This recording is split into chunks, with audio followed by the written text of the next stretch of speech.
Halo Empowers, perkenalkan nama saya Novita Pangeratua dengan NIM 111-662-5060.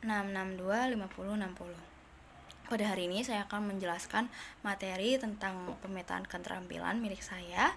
Dan sebelum itu saya akan menjelaskan beberapa konsep keterampilan yang perlu kita ketahui dan perlu kita kuasai juga untuk menunjang karir kita di dunia pekerjaan, khususnya di era masa depan nanti atau era digital. Ada 3, yaitu hard skill, soft skill, dan juga digital skill. Hard skill itu adalah keterampilan yang bisa dinilai secara konkret dan juga objektif, sedangkan soft skill itu adalah keterampilan yang bersifat subjektif dan tidak dapat dinilai secara pasti. Yang terakhir adalah digital skill, yang merupakan kemampuan dan pengetahuan untuk menggunakan teknologi, dan ini perlu kita ketahui dan juga perlu kita kuasai juga. Lalu di sini saya diberikan pilihan untuk memilih beberapa profesi, dan saya memilih profesi tenaga kreatif sebagai pilihan saya. Mengapa? Karena profesi ini adalah profesi yang menggunakan ide, inovasi, dan juga imajinasi yang nantinya akan diubah menjadi sebuah sesuatu yang lebih bernilai. Dan ini bisa berupa produk, layanan, konten, hingga solusi. Tantangan pekerja kreatif itu sangat banyak, seperti tekanan untuk selalu punya ide baru, perubahan tren yang cepat, persaingan yang tinggi, sulitnya mengukur nilai karya, deadline yang ketat dan revisi berkali-kali, kurangnya pemahaman dari klien atau pihak luar, sampai keseimbangan antara idealisme dan juga permintaan pasar. Lanjut ke dalam pemetaan keterampilan, di sini saya memiliki beberapa keterampilan yang bisa kalian lihat. Ada desain dan visualisasi, koordinasi dan juga komunikasi, hingga literasi digital. Lalu ada beberapa keterampilan yang sudah saya miliki, seperti menyusun sebuah riset sosial, video editing, interpersonal, adaptif, dan juga komunikatif.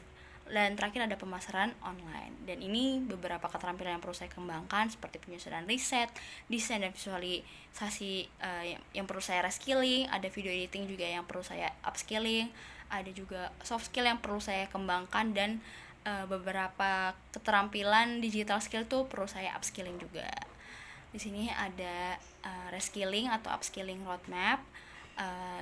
Saya memiliki reskilling branding dan marketing, empati, user-centered thinking, dan juga analytical skill. Lalu ada upskillingnya seperti copywriting dan content production, komunikasi dan kolaborasi, kreativitas dalam berpikir out of the box, dan juga literasi digital hingga content creator digital.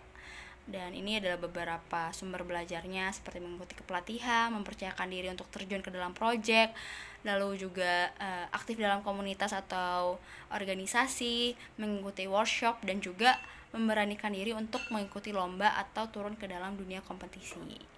Nah, di sini ada refleksi pribadi, mengapa keterampilan ini sangat penting untuk profesi yang saya pilih. Karena keterampilan tadi itu layaknya sebagai seorang petani yang dimana akan pergi ke sawah itu dengan membawa satu hal wajib, yaitu cangkul. Tanpa cangkul petani itu nggak bisa melakukan pekerjaannya kan di sawah.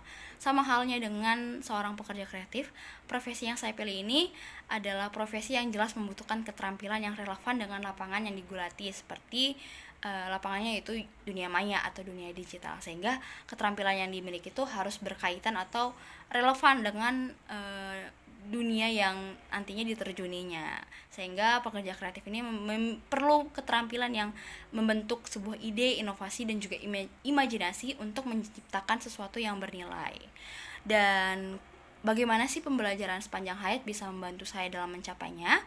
Menurut saya 4 pilar pendidikan itu menjadi dasar mengapa saya percaya, karena dengan adanya pembelajaran sepanjang hayat ini bisa membantu manusia untuk mengenali dirinya.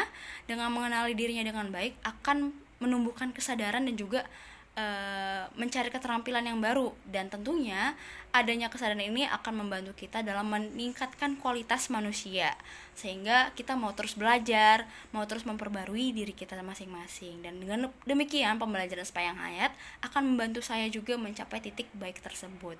Dan itulah mengapa dengan terus belajar kemampuan kita akan menjadi lebih baik, dan kualitas hidup kita juga akan meningkat. Kualitas diri yang baik akan membawa dampak yang baik juga. Begitu pemaparan saya, kurang lebihnya mohon maaf. Sekian dan terima kasih.